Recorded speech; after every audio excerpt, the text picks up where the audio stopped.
Good viewers, we are happy to have you, like you're following up every step of ours. This is Discovery Sports, and I am your host with my colleague, Abdurrahman. Yes. I'm your host, Mustafa K. Chosen. Yes. It's Abdurrahman. Abdurrahman. Yes. How are you? Alhamdulillah, I'm good. How was your weekend? My weekend was fine. How was yours? Mine was also good. No problem. What transpired, what highlights did make your weekend good? My weekend good. Yeah. Watching the Premier League games. Yeah. As you know, there was much entertainment.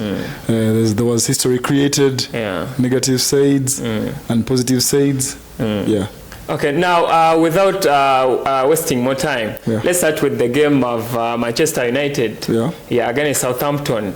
We saw Onana doing some great performance, the saves, the penalty save, you remember very well, and that came after he came to the international competitions where Cameroon was hosted in Uganda. And then the atmosphere they showed him in Uganda, it was overwhelming. I think he got more motivation, he got more courage and confidence after that atmosphere. Yeah. Tell me, what do you think about his performance? How did he perform to that extent? It was really a good performance. I'm 100% sure, and I'm on your side when you say that the love they showered him when he came to Uganda. Onana, when he got back to Manchester United, they made him recall who of a great goalkeeper he was. So I think from the performances yesterday, on Sunday, or on the weekend, he performed with much motivation, much belief in himself. That is why he remembered who he was. Because all the fans who knew who Onana was from the previous team, they respect his name. He is one of the greatest goalkeepers. And he unleashed the beast in him on the weekend when he made those crucial saves, saving a penalty too. That was something great for Manchester United. And Onana was it was a result of the love that he was given to him. I think when he came to this country, it made him remember who he was. Yeah, it is really a great disappointment to Southampton. Because they are not performing well ever since the new season started. We saw Memphis the league being on target, and Marcus Rashford chewing his goal drought ever since March when he last scored for the team, and Alejandro Garnacho again on target.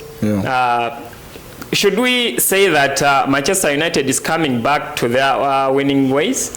Yeah, I think Manchester United is now revising their mistakes, and if you look at teams like Southampton, they are a weaker side. And for any great team in the league has to prove their strong side against the weaker side. When you play teams like Southampton, these are teams they should beat, because most teams like Chelsea, previous season, they would not win games here at Southampton. They would end in draws and things like that.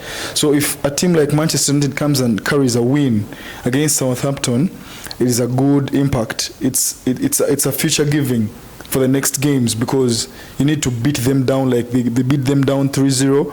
Rashford coming back to the scoreline after a very, very long drought of goals. He's unpredictable because he's the kind of player who can play about 4 games or 3 games without scoring new goals. But then when he happens to shine, he will shine. And you don't have to forget that he's the only player in the biggest player in Manchester United who has not scored a hat-trick yet. That is a bad record, and I think he's fighting hard to make sure he scores a hat-trick, his ever first hat-trick in the Premier League. So their next fixture will be Crystal Palace on Saturday, 21st September. So what should we expect? I think should we expect the same results? Not really, because Crystal Palace is also a strong side. It might end in a draw, because we've seen the likes of Mateta shine again in the scoring arena. So it's going to be a tough game for Manchester United. So I think it's going to be in a draw, a 1-1 maybe. When we go to the next game, we saw Arsenal during their derby against Tottenham. That is one of the the most interesting derbies in the Premier League. We saw that Arsenal won that game on 1-0. That goal came from Gabriel. Yes, we saw that Arsenal was missing a lot of players. Some were on injuries, and Declan Rice was on a red card, so he was on suspension.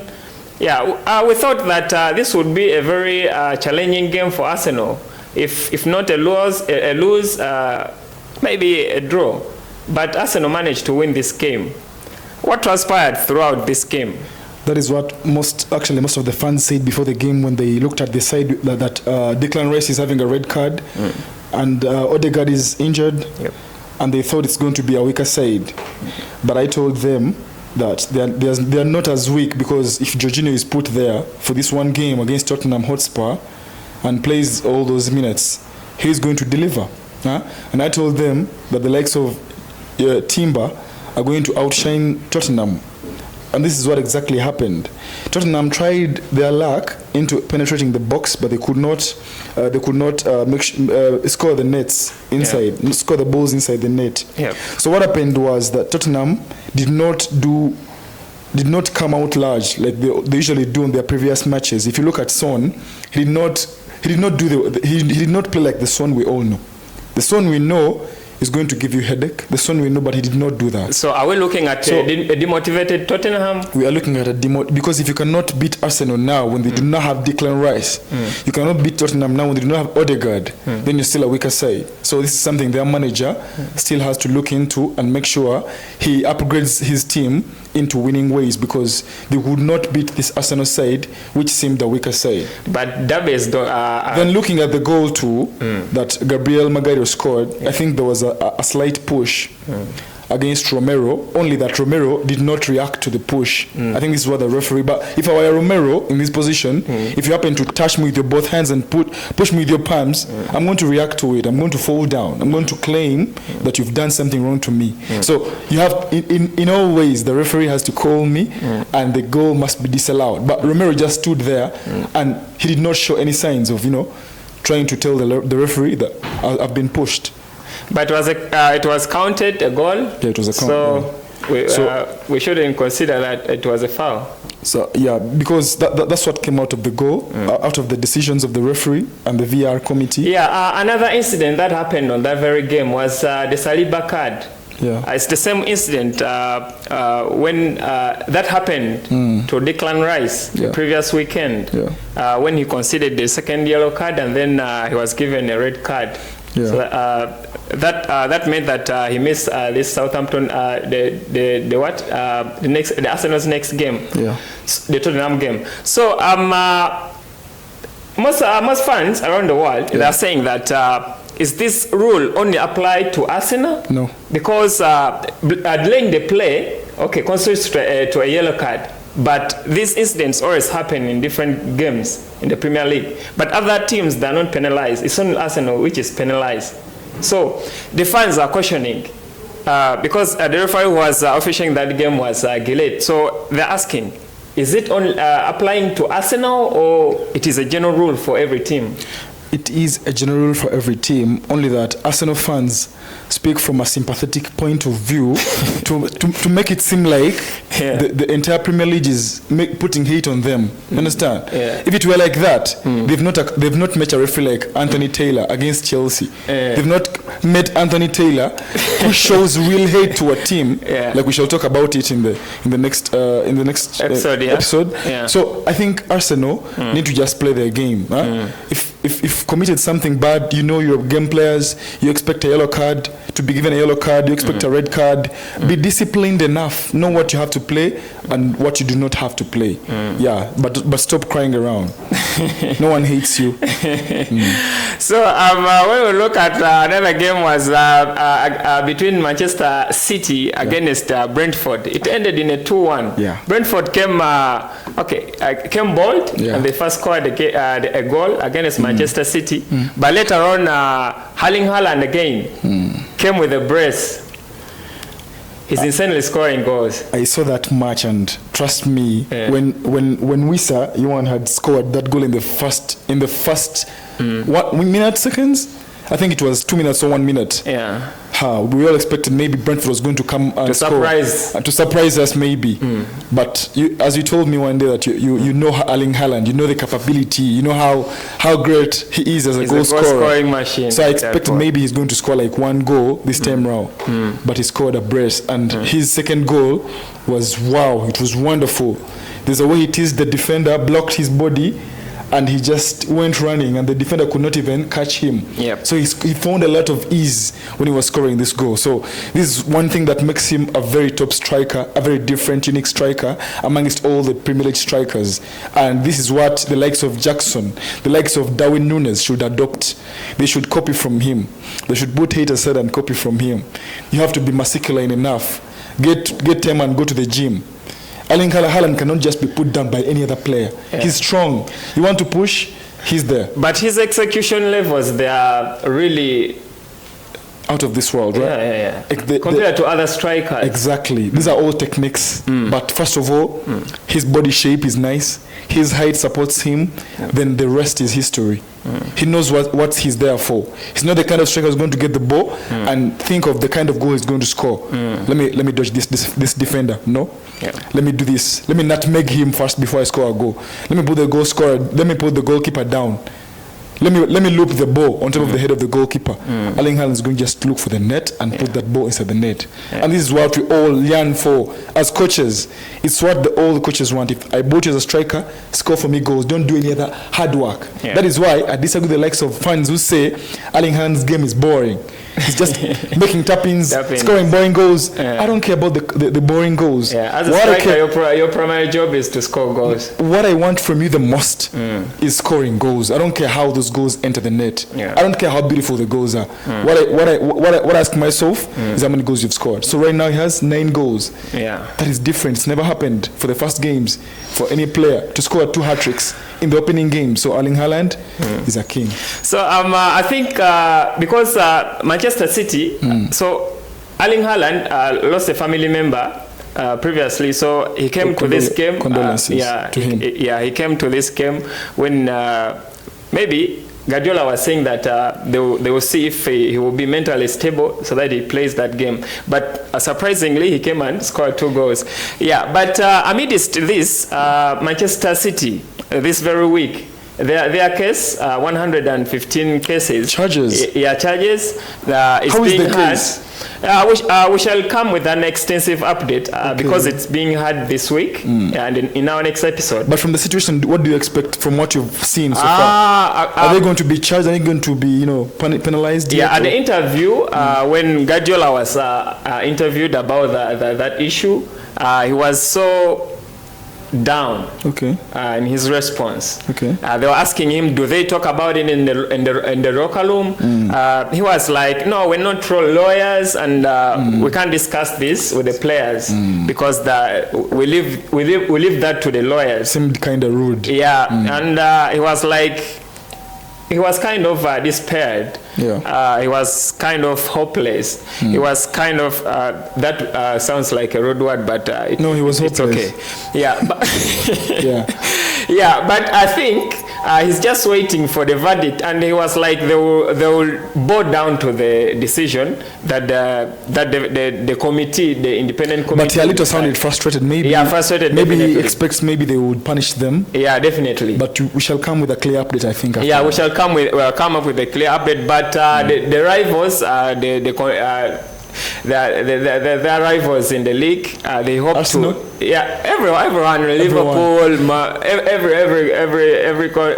every counterpart in the Premier League is expecting Manchester City. If they want Man City to be penalized for that, such that a big punishment. They hope for a big punishment. It won't only be points deduction, but they hope for a very big punishment for the Man City team. But one thing for sure, even if they're penalized, Arsenal won't win because they're not lucky.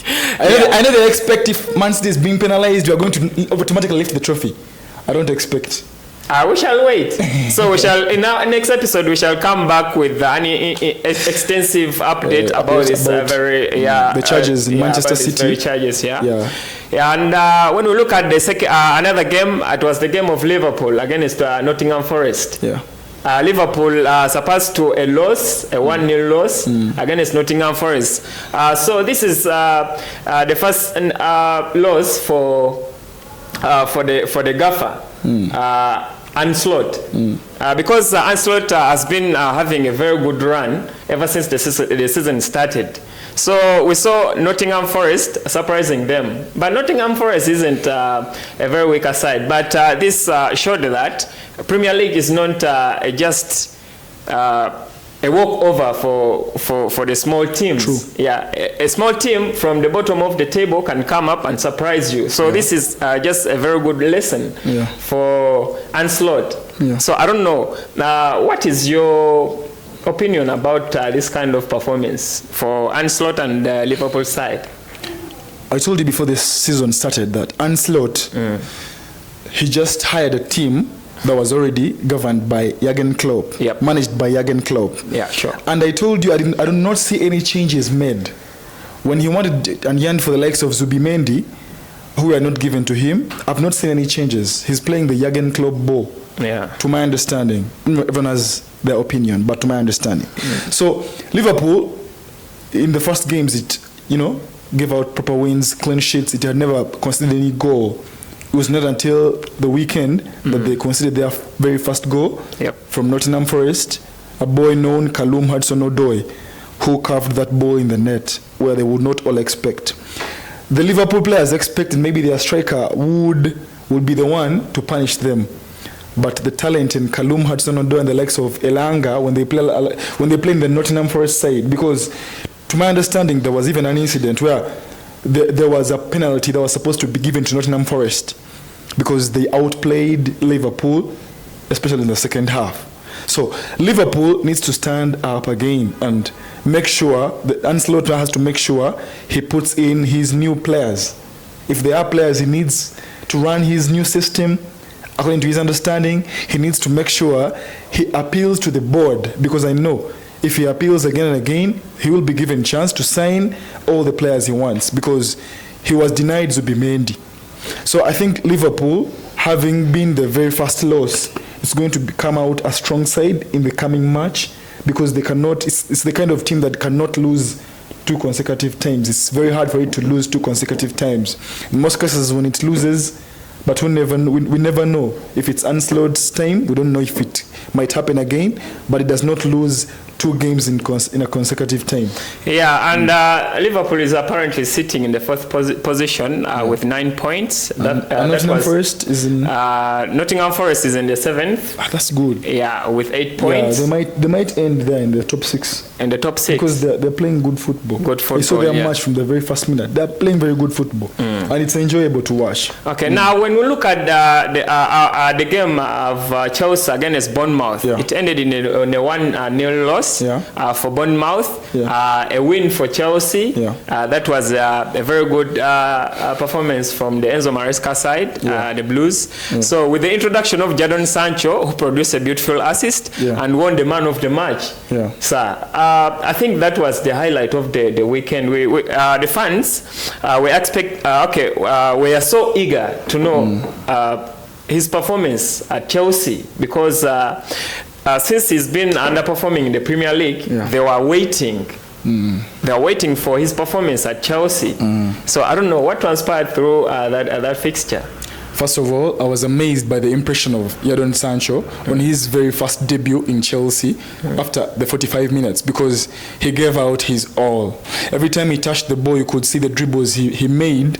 They were trying to enter the box, unlike other players who only play, but they're not, if I look at the likes of Enzo Fernandez, whenever they get the ball at times, whatever they do with the ball is not leading them to entering the box. At times they're going sideways, at times they're going backwards. But every ball that Jadon Sancho touched, it was wow, because he was trying to enter and he beat all the defenders down to make an assist, to make sure that Nkunku puts that ball in the net. However, the referee of that game, Anthony Taylor, he did the very fast records of giving out the most yellow cards in a Premier League game.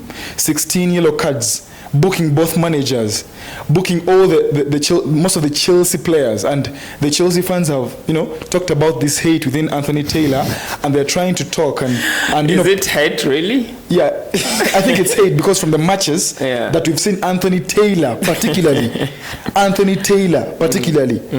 be as a referee against Chelsea, he penalizes them a lot. He denies them chances of penalty, things like that. So it was from this game that all the fans agreed that Anthony Taylor is becoming a problem, and they do not want him to whistle again any of their matches. So it was a very nice game to watch. So they want to boycott him officiating their games again. Yeah, the goalkeeper Tu Sanchez made a clear save penalty.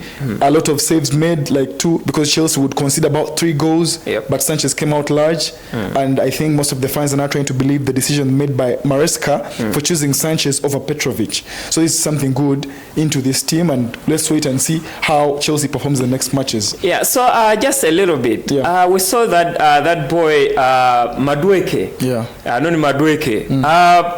In the international break, we saw him performing really good at England, the national team. He even made an assist for the Kane goal, his second goal for the English side. What happens to this boy? Because when he comes back in Chelsea, he's a totally different player. Because over the weekend, he didn't perform really good. You cannot, and at the international level, he performs really well. It's perfect, So he gave out a very clear assist. Is it the integration with between the teammates? What's wrong with his performance? I think it's because of when you play for a team like England, you would expect you have to, there's a higher level of professionalism you have to portray as a player, because you're playing against the likes of you're playing with the likes of Harry Kane. If you look at the assist he made to him. But when you come to Chelsea, when Madueke comes to Chelsea, he still recalls of the match he scored a hat-trick. So every time he gets the ball, he feels like he can score that goal in the net the exact way he did that last time. So he cannot provide the ball to the likes of Jackson. The likes of Palmer to score goals. At times he feels he's the one. But if you do that at the England level side, you're going to be penalized for that. You're going to sit down for the next matches. So that is why he cannot play the same. That is why he did not pass the ball, because he wants to do more to be seen as a top player. So should we consider it as an individual initiative? It's an individual initiative when it comes to Chelsea. That he needs to replicate what the way he plays at the national team, and bring it to the club level. Yeah, exactly. I think that's what he's supposed to do. Okay. Over the weekend, Oli Watkins came back with the 2 goals after a big to his drought. name. After a very big drought. So on the weekend, to start the season's scoring streak, remember he had a season most assists last season. He was among the top scorers last season. Second. So he hasn't been doing well in the past matches. I think in the previous episodes, I was attributing this to mental, his mental wellness. Because I think in this summer, he expected to make a move to a bigger team, but it never happened. So I think in one way or the other, it affected him. So I think he went back and maybe liaised with his emotional status, and then he came back big and scored a brace. So I think, should we expect more goals from Watkins? I think from the other match that Aston Villa played against Arsenal, if you look at the chances he missed, he missed, they traumatized him. When these top players miss chances, it always traumatizes them, and they put a lot of demand in the next games. This is what Oli Watkins gave out yesterday, because he was feeling, outshined by other players, and he wanted to show and prove to them that I'm the Watkins of last season. That is why he was able to score that header as a very first goal, a very beautiful assist from Mings that came high, and he jumped high and put the ball in the net. So there's a lot of zeal he has now, because he wants to prove to them that I'm still a top striker. Then the other goal from Duran, the best weekend goal on my side, because no one expected that he would score from such a distance. Is it going to call? And I don't know what's happening with Everton. Why is that every time Everton leads 2 goals, you cannot say they've won the game? Because it's the second time now it's happening. From they're beating them from 2 goals now to the 3rd goal. Yet they lead with 2-0. There's a problem here, and I think Everton might, if they're not serious with it, they might miss out this season. Yeah, I think their gaffer has to do some correction. They will be relegated. Yeah, so that is for Aston Villa, and I think Watkins is back into scoring form, because as a striker you need these goals here to motivate you and keep with him. Yeah, let's hope the best for Watkins. And I think he's a very good player. He's a goal scorer. We saw him last season, and I think he'll pose a good performance and a good challenge to other strikers. So far. So I think with those updates, we shall come back in our next episode with the extensive news and rumors doing rounds around the sports world. So we should thank our viewers for following up. We thank all our viewers for following our Discovery Sports platform. You're giving us much energy to work for you, to work with you. Keep updated keep watching for more updates. Okay, see you then, and thank you.